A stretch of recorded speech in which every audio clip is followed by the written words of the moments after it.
preparation of a balance sheet for undertaking as a whole are to be done. Okay हाँ, तो illustration 10 अपना है, ठीक है। तो इसने पढ़ा, क्या पढ़ा? The following trial balance as at 31 December 2011 have been extracted from the books of the major limited and its branch at a stage where the only adjustment requiring to be made prior to the preparation of a balance sheet for the undertaking as a whole are to be done. Head office account and branch account, right? So share capital है 1,50,000। आप देखिए branch का share capital नहीं होता, because वो तो HO का होता है, राइट? ओनर तो एचओ ही है, तो कंपनी का कैपिटल एक बार ही होता है, एचओ के पास होगा। फिक्स एसेट दोनों में हो सकता है, करंट एसेट दोनों में हो सकता है। करंट लायबिलिटीज दे रखा है, स्टॉक रिजर्व भी दे रखा है, revenue account, branch account, HO account दे रखा है, बराबर है। क्या ब्रांच का अकाउंट और एचओ का अकाउंट मैच हो रहा है कि अलग लगा रहा है? जबकि ये मैच होना चाहिए था, मतलब कुछ तो डिफरेंस होगा। इसके साथ में यहाँ पे नोट नंबर 3 और नोट नंबर 2 दे रखा है, पढ़ना पड़ेगा। You are required to record the following in the appropriate ledger account in both set of books of account. तो दोनों में, in the books of HO और ब्रांच, दोनों के लेजर में आपको सही करना है, करेक्शन करना है। पहला note, goods transfer from HO to the branch are invoice at cost plus 10%। Both revenue account have been prepared on the basis of this price charge. क्या बोलता है? एचओ जो ब्रांच को गुड्स बेचता है वो कॉस्ट प्लस 10% पे बेचता है, ठीक है। और जो रेवेन्यू अकाउंट है वो इसी बेस पे बना है, मतलब उसके अंदर अनरियलाइज्ड प्रॉफिट इंक्लूड होगा, स्टॉक रिजर्व इंक्लूड होगा, जो अपने को चेंज करना पड़ेगा। दूसरा note number 2, so here is your note 2, ये दिख रहा है तुमको स्टॉक रिजर्व। ये जो 693 है, क्या बोला इसमें? Related to the head office goods held by the branch on 1 January 2011। तो ये जो है स्टॉक रिजर्व, ये पूरा तुम्हारा स्टॉक रिजर्व जो तुमने ब्रांच को गुड्स भेजा था उसके ऊपर है, बट ये ओपनिंग की क्लोजिंग, ओपनिंग, सो क्या मैं इसको बोल सकता हूँ this is opening stock reserve. Number 3, include goods receive from HO at invoice price of 4565। So ये देखो नोट नंबर 3, ये जो करंट असेट है तुम्हारे पास, इस करंट असेट में स्टॉक इंक्लूड है, और वो स्टॉक है जो तुम्हारे पास जो कहाँ से आया है? एचओ से आया है। ऑब्वियसली एचओ से आया होगा और अभी भी तुम्हारे करंट असेट में इंक्लूड है, मतलब अनसोल्ड है, तो क्या उसके अंदर अनरियलाइज्ड प्रॉफिट है कि नहीं है? है। और जब हमको पता है कि वो अनरियलाइज्ड प्रॉफिट जो गुड्स बेचा ही नहीं है उसके अंदर प्रॉफिट इंक्लूड है, तो क्या वो हमको रिमूव करना पड़ेगा? हाँ। ये कैसा है समझो, एचओ ने ब्रांच को गुड्स भेजा, 100 रुपए का गुड्स था, उसने 10 रुपये ऐड किया, सो ये इसके पास 110 में आ गया। तो ये ब्रांच के अभी भी स्टॉक में पड़ा है। कहाँ पे पड़ा है? ब्रांच के स्टॉक में। अब मुझे बताओ क्या ये सही है? क्या आपका स्टॉक 110 पे होना चाहिए? नहीं सर, 100 पे होना चाहिए। और क्या रियल में एचओ ने प्रॉफिट कमाया 10 रुपये की कमाना बाकी है? बाकी है, सेल तो हुआ ही नहीं है। तो क्या अपने के एचओ के प्रॉफिट एंड लॉस में से 10 रुपये माइनस करना पड़ेगा? हाँ। तो अपने को इसके रेवेन्यू अकाउंट में से ये माइनस करना पड़ेगा। इसे बोलते हैं स्टॉक रिजर्व क्लोजिंग। जैसे ओपनिंग स्टॉक रिजर्व होता है वैसे क्या होगा? क्लोजिंग स्टॉक रिजर्व, ठीक है। उसके बाद goods invoice by the head office to the branch at 3641 in transit. ये देखो आपने गुड्स भेजा, ठीक है, किसने भेजा? एचओ ने। किसको भेजा? ब्रांच को। और वो अभी भी क्या है? इन ट्रांजिट है, रास्ते में ही है 31 दिसंबर को। And also remittance of 3500 from the branch. Branch ने भी एचओ को भेजा है 3500 का, और वो भी क्या अभी रास्ते में है, वो भी अभी पहुंचा नहीं है। तो cash in transit, goods in transit हो गया, बट एक ब्रांच का एक एचओ का है। 31 दिसंबर 2011 को the following transaction were reflected in the head office books but unrecorded in the branch book. ये कुछ ट्रांजेक्शन है जो रिकॉर्ड तो कर लिए, किसने रिकॉर्ड कर लिए? एचओ ने, बट किसने रिकॉर्ड नहीं किए है? ब्रांच ने। तो ये आपको ब्रांच की बुक्स में रिकॉर्ड करने पड़ेंगे। पहला है परचेज ऑफ लॉरी। एक लॉरी, लॉरी का मतलब अगर इज्जत से थोड़ा प्यार से बोलूंगा तो मोटर व्हीकल। क्या बोलते हैं इसको? तो एक्चुअल में आपने एक मोटर व्हीकल परचेज किया है 2500 का, जो आपने रिकॉर्ड नहीं किया है, तो क्या इसको रिकॉर्ड करना पड़ेगा? हाँ। दूसरा, a sum of receive on 30 December 2011 from one of the branch debtor 750। तो 750 का पैसा रिसीव हुआ डेटर से, बट वो भी हमने रिकॉर्ड, तो वो भी रिकॉर्ड करना पड़ेगा, अपना डेटर्स कम हो जाएगा। तो ये अपने को ट्रांजेक्शन करने पड़ेंगे, ठीक है। करें शुरू। तो अपने पास दो लोग हैं, in the books of branch और in the books of HO. तो देखिए पहले अपन कर लेते हैं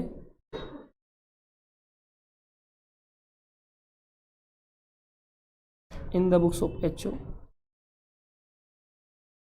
ठीक है, और पास में बना लेंगे बाद में in the books of branch. सबसे पहले in the books of H O, तो ये goods in transit cash in transit की एंट्री थी, तो ये पास करनी पड़ेगी अपने को। हाँ, और तो मुझे बताओ क्या किया था इसको, गुड्स इन ट्रांजिट था कि कैश इन ट्रांजिट था, वो देखिए कैश इन ट्रांजिट।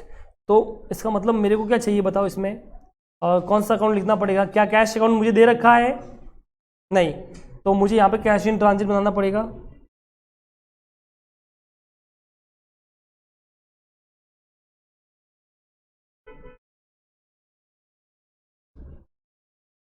इसके साथ में यहाँ पे ब्रांच अकाउंट भी बनेगा। मुझे बताओ एच ओ बेचारा क्या एंट्री पास करेगा कैश इन ट्रांजिट की, cash in transit account debit to branch ना। अरे भैया ये वाला पॉइंट ध्यान से पढ़िए, क्या बोला है जरा बताइए मुझे। ये तो गुड्स है, अब नीचे also remits from the branch, branch ने भेजा है 3500 रुपये का, तो हमको ये एंट्री पास करनी चाहिए थी। तो एच ओ क्या पास करेगा, cash in transit account debit to H O, बराबर है, और सॉरी फ्रॉम द ब्रांच है, टू ब्रांच आएगा, टू ब्रांच, ठीक है, ये एच ओ पास करेगा। और ब्रांच क्या पास करेगा, इधर देखो, ब्रांच उल्टी entry pass, goods in transit account debit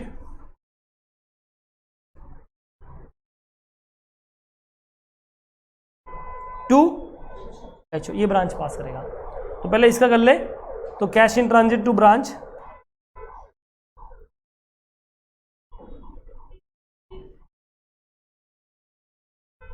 कितना था 3500, इसके अलावा कोई उसमें एडजस्टमेंट नहीं है, तो ये क्लोजिंग बैलेंस बन गया,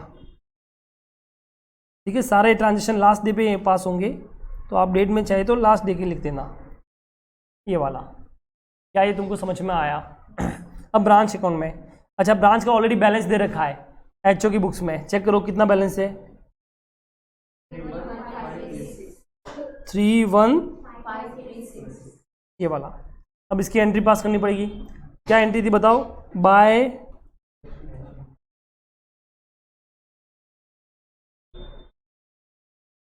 कैश इन ट्रांजिट, कितना होता है करो, ये हो गया। क्या ये तुमको समझ में आया? चलो, इसके अलावा तो इसमें ये तो कोई था ही नहीं, फिर तो सिर्फ स्टॉक रिजर्व वाला है, और जो बाकी वाले हैं वो तो ब्रांच ने नहीं लिखे। फिफ्थ वाला पॉइंट तो पूरा ब्रांच के ऊपर है, तो अपन तो एक्चुअली बुक्स करते हो, छोड़ो, तो ये बस खत्म हो गया। इसमें बताओ कितना क्लोजिंग बैलेंस बच गया,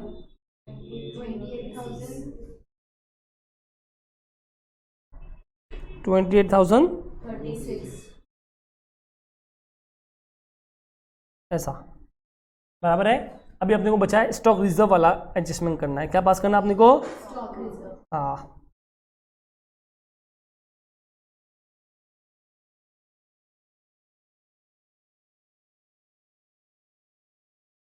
और एक और था रेवेन्यू अकाउंट, उसमें भी इफेक्ट आएगा।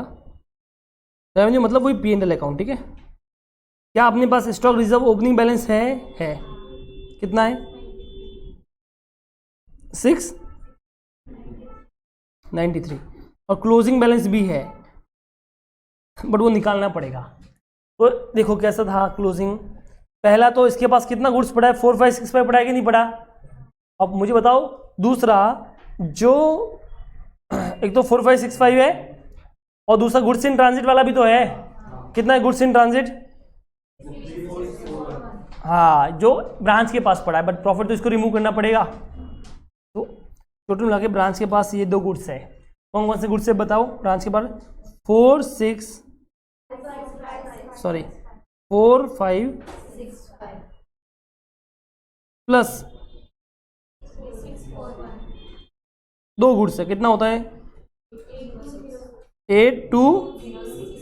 अब इसके अंदर प्रॉफिट इंक्लूड होगा, कितना प्रॉफिट कमाता है एचओ ने, 10%, तो दिस इज इक्वल टू 110, 100 माना अज्यूम किया, तो 10 110 के बराबर हो गया, तो इंटू 10 के बराबर प्रॉफिट कितना होगा, ऐसा। क्या ये तुमको समझ में आया? अच्छा, रेवेन्यू अकाउंट का भी बैलेंस दे रखा है, तो वो भी बता दो कितना है। डेबिट बैलेंस है, क्रेडिट बैलेंस है, डेबिट है, क्रेडिट है, बाय बैलेंस ब्रॉट डाउन, 43210। क्या ये तुमको समझ में आया? अभी इंटरेस्टिंग चीज सुनना, स्टॉक रिजर्व 693 था, 746 हो गया, बढ़ा कि नहीं बढ़ा? अरे बढ़ा कि नहीं बढ़ा? बढ़ गया अपना। क्या ये तुमको समझ में आया? तो ये बढ़ चुका है, 693 से 746 हो गया है। तो अब इसको क्या करने का बताओ? ये डिफरेंस बढ़ा है, किसके थ्रू बढ़ा होगा? पीएनएल के थ्रू। अगर तुमको याद हो तो अपन पीएनएल में लिखते थे स्टॉक रिजर्व 1 बाय 1 2, बराबर है? लिखते थे नहीं लिखते थे? लिखते थे। तो उसमें याद करो स्टॉक रिजर्व तो था जनरल पीएनएल में, याद करो यहाँ पे मैं लिखता हूँ, ये देखो, अगर ये तुम्हारा जनरल पीएनएल था तो उसमें तुम ओपनिंग स्टॉक का स्टॉक रिजर्व इधर लिखते थे बाय स्टॉक रिजर्व, और क्लोजिंग का इधर लिखते थे टू स्टॉक रिजर्व, राइट? तो मुझे बताओ इसकी एंट्री क्या हुई? Stock reserve account debit to general PNL हुआ कि नहीं हुआ? और इधर general PNL to stock reserve हुआ कि नहीं हुआ? अब यहाँ पे कोई जनरल पीएनएल तो है नहीं, तो यहाँ पे कौन सा अकाउंट है? Revenue account. तो यहाँ पे आप किसके थ्रू पास करोगे? रेवेन्यू अकाउंट के थ्रू। अब या तो तुम चाहे तो डायरेक्ट डिफरेंस रेवेन्यू में डाल दो, सबसे सिंपल, या फिर जो ओपनिंग है उसको हटाओ, क्लोजिंग को भी हटाओ, तो ऐसे कर सकते हैं। तो आपकी मर्जी, जैसे आपको करना है वैसे कर सकते हैं। अगर सिर्फ डिफरेंस ही डालना है तो मैं डायरेक्ट डिफरेंस डाल सकता हूँ बाय रेवेन्यू अकाउंट।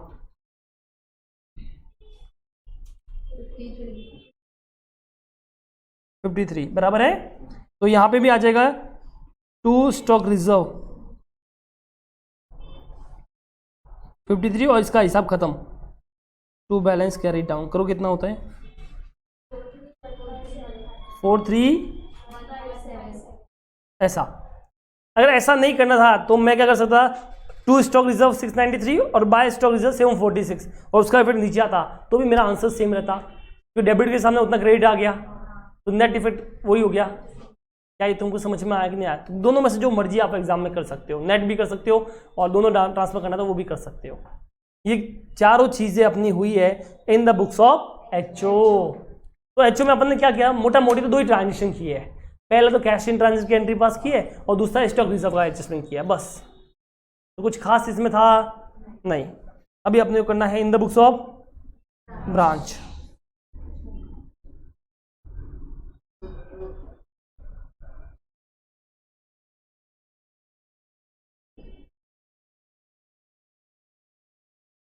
चलो, जैसे वहां पे कैश इन ट्रांजिट था, यहां पे क्या होगा?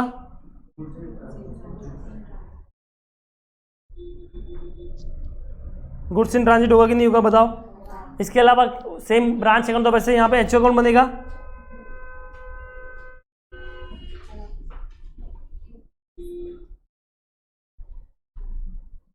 तो क्या एंट्री क्या होगी बताओ? Goods in transit account debit to HO account. कितना अमाउंट था? 3। ये लो जी, अब ये क्लोजिंग बैलेंस बन जाएगा, ये बैलेंस शीट में आ जाएगा।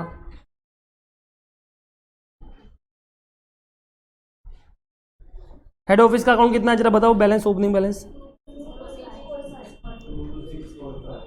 245 बराबर है। अभी आपने एक एंट्री पास की तो उसकी ट्रीटमेंट आ जाएगा बाय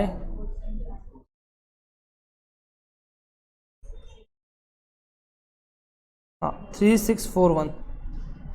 क्या ये दोनों एडजस्टमेंट समझ में आया? इसके अलावा इसमें क्या है मुझे बताओ? और आपका क्या आएगा? कुछ डेटस वाला भी था ना एडजस्टमेंट, 750 रुपीज डेटस से मिल गया, बराबर है। तो क्या एंट्री होगी बताओ? Obviously head office account debit हो जाएगा, क्योंकि पैसा किसको मिला? एचओ को मिला है ना, तो हेड ऑफिस अकाउंट डेबिट, उससे पैसा लेंगे। टू डेटस तुम्हारा, अब तो यहाँ पे देखो टू डेटस। अब डेटस कहाँ पे है ही नहीं इसमें बुक्स में, तो कहाँ पे इंक्लूड होगा? करंट असेट में। तो आप लिख दो टू करंट असेट।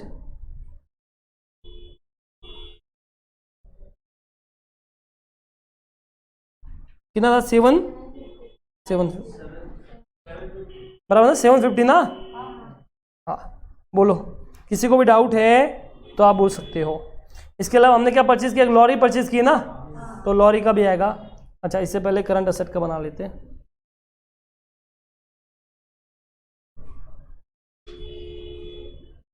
कितनी ओपनिंग करंट असेट थी? 1। अब इसकी आपने एक एंट्री पास की है, कम किया आपने बाय हेड ऑफिस अकाउंट 750। तो मुझे बताओ कितना क्लोजिंग बैलेंस बच गया?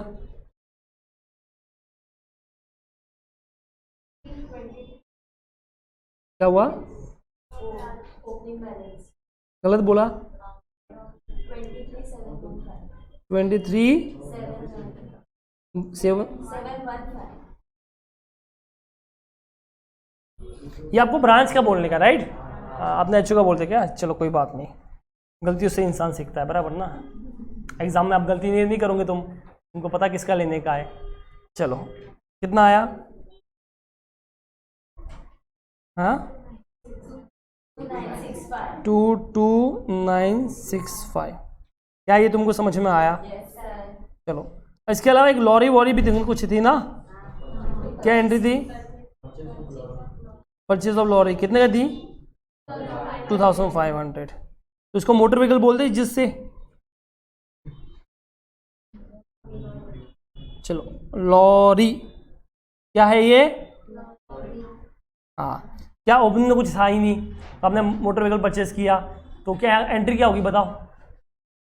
Motor vehicle account debit to है अपनी जेब से पैसा क्या एक्चुअल ने पे किया है भैया, दोनों ट्रांजेक्शन का पे एचओ ने किया है या मिला भी एचओ का है, ठीक है, तो उसके हिसाब से पास करना है 2500।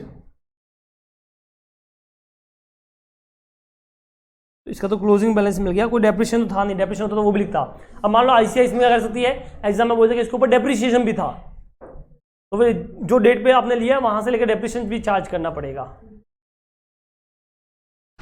ठीक है। तो इधर भी आ जाएगा बाय मोटर व्हीकल 2500। तो अब मुझे बताओ कितना बैलेंस बच गया? 28036। देखो मैच होता है कि नहीं होता है, ये देखिए 28036 और ये 28036 मैच हो गए दोनों अपना। बताइए किसी को भी डाउट है तो आप बोल सकते हो, समझा सबको? ठीक है, तो अगर आपको कॉपी करना है तो आप कर सकते हो। ये देखो पहला वाला है कैश इन ट्रांजिट, देख लो एक बार, कैश इन ट्रांजिट और ब्रांच अकाउंट, राइट, दोनों अकाउंट हो गए। उसके बाद ये स्टॉक रिजर्व और रेवेन्यू अकाउंट, ये सारा चारों अकाउंट किसकी बुक्स में बना है? एचओ की बुक्स में। अब ये इन द बुक्स ऑफ ब्रांच देख लो, गुड्स इन ट्रांजिट और अपना हेड ऑफिस अकाउंट, बराबर है, और ये करंट असेट और मोटर व्हीकल अकाउंट, ठीक है, इतने चार अकाउंट इसकी बुक्स में बन गए। तो सारे एडजस्टमेंट हो गए अपने, कोई अकाउंट क्लोज नहीं है, जो अकाउंट ओपन किया उसको क्लोज भी करना है याद से। तो ये अपन ने क्या किया, ये पास किया एडजस्टमेंट एंट्री। क्या पास किया अपन ने? Adjustment entry. और इस बार एंट्री पास नहीं की है, उसने लेजर बोला था, हमने लेजर में कर लिया, डन। कुछ भी डाउट है आप में से तो बोल सकते हो। यस मिस्टर गौरव, एनी डाउट? इधर मनीषा, रुशाली, प्रतीक, अनुष्का, यस, एनी डाउट? हाँ बोलो बेटा। हाँ बहुत अच्छा क्वेश्चन है तुम्हारा सर। डेटस है तो डेटस क्वेश्चन में कहां पे है? देखो डेटस तो मेरे पास होगा, समझो मैं ब्रांच हूं, मेरे डेटर ने पैसा दिया है तो मेरे बुक्स में भी डेटस होगा कि नहीं होगा? होगा, डेटस तो है ही है, बट उसका अलग से हेडिंग नहीं है। अब मुझे बताओ जो डेटर नहीं बता दो ऑब्वियसली किसका पार्ट होगा? करंट एसेट का। ऐसा सर तो मोटर व्हीकल क्यों नहीं लिया? क्योंकि मोटर व्हीकल अभी बिजनेस में आ रही है, उसका लेजर पहले था ही नहीं, तो उसका अलग से बना दिया। बट डेटर तो पहले से था, उसको कम करना है, तो मैं कहां से कम करूंगा? करंट एसेट में से। यस, चलो बढ़िया। एनीवन और किसी को डाउट है तो आप बोल सकते हो गाइस। डन, चलो फिर कॉपी कर लो।